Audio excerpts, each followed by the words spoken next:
Well, we just alluded to it a minute ago, and you've heard it 1,000 times. So many, it's like background noise now. Walls are racist. They say it constantly. We could give you 1,000 examples. We'll just give you one. This is from MSNBC just over this past weekend. This wall that the president wants is a monument to white nationalism. Anybody who agrees to give any money to this wall is foolish. Well, that was editor of TheRoot.com, the political editor, Jason Johnson, but hundreds of different people could have said exactly the same thing and have, almost word for word. For the media, questioning the racism of Donald Trump's border wall is like questioning gravity. You'd have to be an idiot. It's an open and closed case. If you want a wall or any kind of secure border, you're some kind of white supremacist. What's interesting about this argument, and again you hear it everywhere, is how Orwellian it is. It's the opposite of the truth. Ask yourself, who exactly supports unrestricted low-wage immigration? Who benefits most? If you made a chart, let's be honest here, you'd have to put rich white people at the very top of the list of supporters. Our endless supply of new immigrants gives them, people in my neighborhood, access to much cheaper household help. Nannies, housekeepers, gardeners, whatever. And it makes the products they buy cheaper. Most of all, it makes them feel virtuous, like they're helping the employees who work for them achieve the American dream. If there's any group in America that supports having more than 20 million people here illegally, it's not our poor, it's people in our richest neighborhoods. Nobody else even comes close. So what's the flip side? Who gets hurt most by our new borderless country? Well, again, not a close call. It's African Americans. Here's Cornell economics professor Vernon Briggs, quote, "Because most illegal immigrants overwhelmingly seek work in the low-skilled labor market, and because the black American labor force is so disproportionately concentrated in the same low-wage sector, there's little doubt that there is significant overlap and competition for jobs in this sector of the labor market. Given the inordinately high unemployment rates for low-skilled black workers, it is obvious that the major loser in this competition are low-skilled black workers," end quote. In other words, and you already knew this, anyone who thought about it for a second does, low-wage immigration is costing African Americans jobs and money.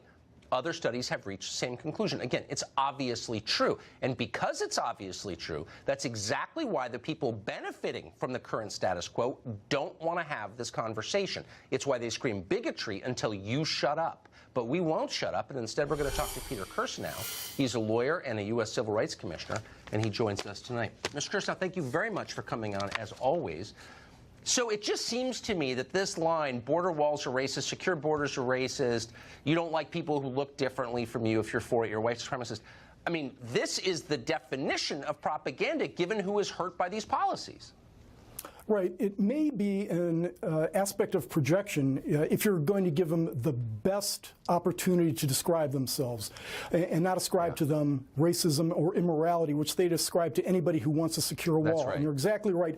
Professor Briggs testified before the Civil Rights Commission. We had a whole host of people testifying before the Civil Rights Commission. The one cohort, the one demographic in the United States of America most harmed, most palpably harmed by illegal immigration are black Americans, and politicians, open borders politicians know this. They know this because there have been numerous hearings before Congress on this. I've testified in a number of these hearings. George Borjas has testified in a number of these hearings.